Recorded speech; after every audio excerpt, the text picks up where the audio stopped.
Take a little break from plumbing, and I'm gonna end up setting this Aquarium rimless that I got from the Petco 50% off. They actually had these 50% off. It happens to be a Killifish right on the front of it, which that's what I'm gonna use it for, but I'm only gonna fill the water to about here. That way they can't jump out, because I don't plan on putting a top, which I'm gonna put over here on my desk. That way I can see it. It'll be right by me. And hopefully I can focus on Killifish with that. Grab some sand. And yeah, I know it's an absolute mess. Tons and tons of plumbing supplies for this plumbing project and pieces just needed. And that sand that got poured on, this is the same sand. Gave it a couple days, all dried up. All right, sand is in it, but this has me torn. I don't know if I just want to aquascape this and just throw some cardinals in it, but I'm really trying to make this for the blue galars, which I probably will target breed with spawning mops, and it just won't be like all real pretty and stuff. So saying that, I was just gonna put the sand in it, spawning mops, or I was gonna use this chunky stuff here on top of it. Maybe even mixed in with some of this nesting here. This is great for like egg scatters. The hardest part about a tank is figuring out which way to go, because there's so many ways to go. But I really should stay focused on making this a killie tank. Now with this sand and scape, I'm gonna go ahead and bank it back. There you can see there's no sand at the front here. You can see the glass. So it does hill towards the back. There's a reason for that. Because my perspective is gonna be from the front, and I want my view to go up and towards the back. It gives it more depth that way to the eye. I'm gonna go ahead and mix some of these tailings into it as well.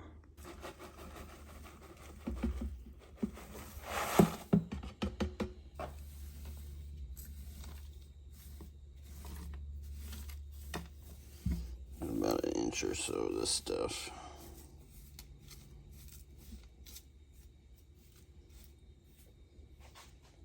Let's go ahead and remove this. Keep that on the window just to keep the sun from growing a ton of algae into the fish room. Now you can see how it looks like more natural ground. Now some of the roots and leaf litter and stuff may float grass. You can soak it for a little while, maybe a few days. That way you don't have to worry about it floating up, but I don't really worry about it. I may soak it for a few days, I don't know. You can see now that it's banked up at the front, very front, there's hardly any elevation. Then it just keeps going back. Now if the light was coming through on the other side of the barn, that sun would have just lit this up. It'll look different in different stages of the day. I had to put that back on, that was making it worse.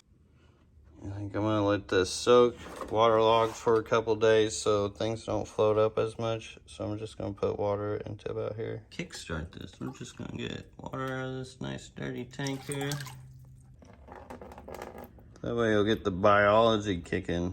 And I got this cover on here to keep everything from getting all messed up when I put it in the water here. Slides and glides it in. Keep the tank clear that way too. Now that I'm seeing this stuff really wants to float up, the roots. So I'll go ahead and spray this stuff down.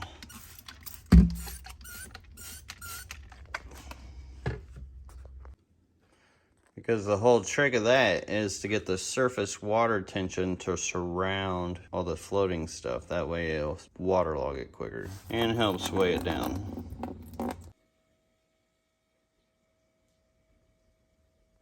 Now I could choose to either net or get a cup and get that out of there. But this will actually make great coverage for my blue galars killifish. And for a spawning tank, it'll make them feel more comfortable in a new space. As you can see, there's not much water in it, but there is enough for killifish. So I'm probably gonna go ahead and put some spawning mops back towards here. Kind of feather them out. You guys will see here. And let's grab the killifish. And to make adding water and water changes easier, I'm gonna add this rock in here, which this is kind of a wild rock. It Looks like it's got finger grip in it and a thumb hole. So actually that thumb hole would be a great place to add water. Question is where to put it. I actually want to add the water more towards the front. That way when I'm adding water, it's not like pulling downhill and pulling everything down. So actually keep it more up. I think that's good. That'll make for easy water change without kicking everything up, messing everything up. Weird rock, like a hammer. And as far as spawning mops go, you can see I have a couple in here with these coral blue platies, which these guys don't even need spawning mops. I had rainbow fish or something in here earlier. I was trying to, a long time ago, I was getting eggs from, but not even doing that anymore. If you want to know how to make these spawning mops, which are made out of yarn, I get acrylic yarn. That works best. But YouTube search LRB spawning mops and you'll get a video on an easy way to make these. And since these are already in a nice dirty aquarium with mold and all that stuff, this will have nice beneficial bacteria already to kickstart that new tank. What do you guys think? Is that a good idea?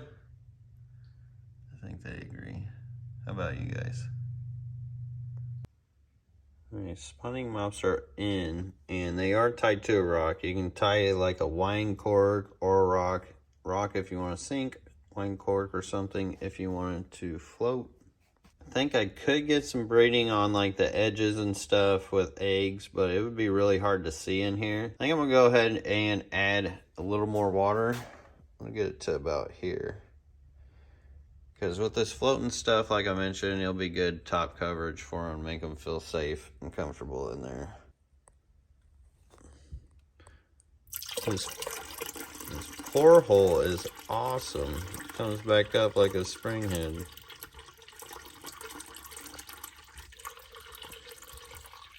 Alright, that sits in there perfect.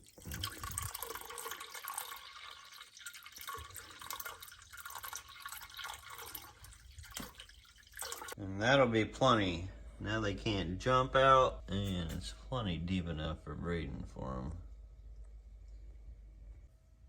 You can see this mop's all kind of clumped together, and I'm gonna spread this out. Which with the rock and the glass here, this can kind of break things up and give them a space to like get in there, do their thing, can dart either way. And kind of the same thing back here, so they can get in the corner down there, spawn off, or up in. You got lots of options and places to lay some eggs. I'm actually gonna push this back over the top of that. That way they feel comfortable with it, more comfortable. And if I didn't have these roots, you could use like floating leaves, work really well. Or you can get floating types of plants. But with, I think a big Indian almond leaf would be a good choice. A couple of them. Now, let's go get the trio of Blue Gularis Wari. Here they are, fun little panchaks, shitted. This is a $50 pair of fish. The more colorful one is the male.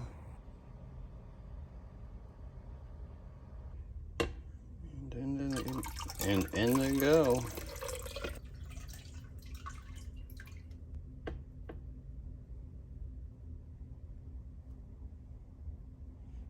Enjoy, guys. I think I'm getting approval. Taking it pretty easy. Now wish me luck. These are 50, well, if you count shipping, $70 pair of fish. And they can be like Betta sometimes. Sometimes they get along, sometimes they don't. So, wish me luck.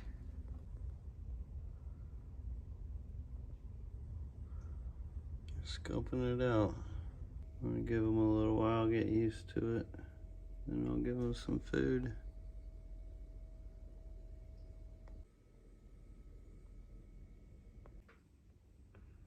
Give him a few granules, but I don't know. Oh, there, she's going for it. I think he's busy thinking other things.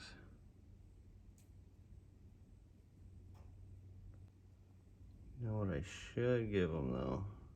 Give them some Daphnia, these little things floating in the water. We don't have that many. Eating all the green water and then died down as a colony. Now I am torn whether I should add those or not, because if I do add them, those Daphnia will hide off into that spawning mob and it'll train the Killifish to just constantly hunt the spawning mob. And I don't want them to do that because they'll also hunt their eggs. So I don't know, maybe I'll find them some mosquito larvae or something. Normally they're gonna be in a pretty dark setting, so that should really set the mood for them. There you have it, new setup. I know it's a little different than what you guys are used to with aquascape setups and whatnot, but very functional. I think it's cool, because it's really using nature. If you want to see if they breed out or have eggs, hit the subscribe button, hit the like button. That would be appreciated. If you want to see how I breed these, I do have older videos on how I used to breed them. But we'll probably be making some newer ones. So that was a long time ago, and some of those videos, a little cringe, but it's gotten better. Anyways, hope you guys all enjoyed. I'll see you on the next one. They're definitely thinking spawning mob. They love that one back there.